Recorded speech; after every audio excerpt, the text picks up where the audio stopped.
Ladies and gentlemen, welcome back to the podcast. I like MJ. I hope you do too. And this is very unfortunate. And this happened a few weeks ago. I did not want to release it a few days ago, weeks ago, because it really hurt. But something I've not talked about on this channel. I have a love for professional wrestling that most of my deep fans know, and unfortunately, in the wrestling world, we've lost someone, an icon, honestly, one of the most brilliant creative minds in all of pro wrestling. We lost Wyndham Rotunda, also known as Bray Wyatt. And what's shocking is Bray Wyatt was, I believe, 36, if I'm not mistaken. I wasn't the biggest Bray Wyatt fan, but he was definitely in my top 10 with some iconic characters like The Fiend, the cult leader of the Wyatt family. And he is also responsible for some amazing moments, like when he won the WWE World Heavyweight Championship at Elimination Chamber. The pop he received on that night was just unmatched. You know, who can forget when John Cena was in a steel cage and Wyatt came with a bunch of kids and they sang, "He's got the whole world in his hands." When that aired on Raw, I believe it was 2014, 2015. I doubt 2013. No, I'm also doubting 2015. 2014, 2013, somewhere there.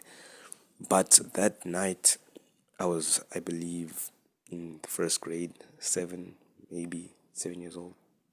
Couldn't, maybe, yeah, about 10 years ago.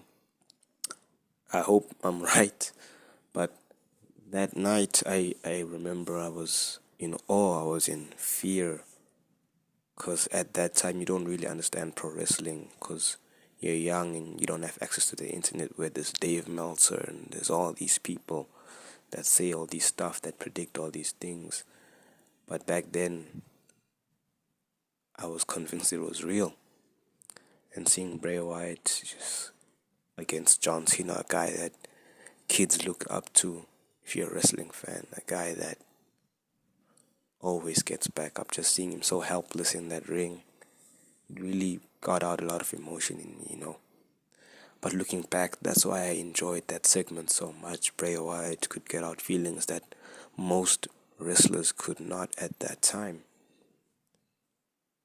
I mean, sure, when I was older and The Fiend debuted, if it was 10 years ago and The Fiend debuted, I would have been scared out of my mind. But it's just so sad, man. Bray Wyatt's last match was with LA Knight at the Royal Rumble, I believe this year.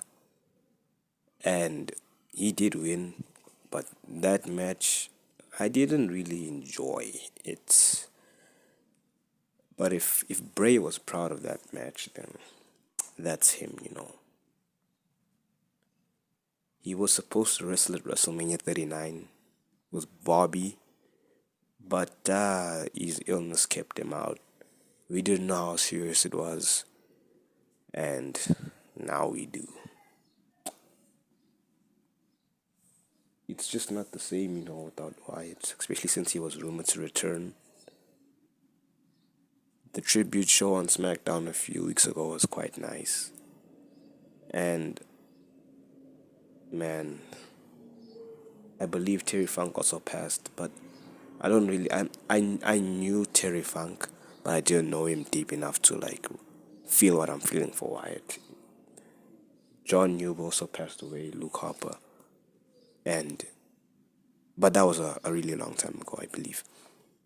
But just two of them being gone, let's even say three, including Terry Funk, just it's really deep, man. And it just shows that these guys are human as well. Let's not take our wrestlers for granted and let's enjoy the time we have and the time we have with them, the time they entertain us and just have some amazing moments. Thank you, Bray Wyatt. Thank you, Wyndham.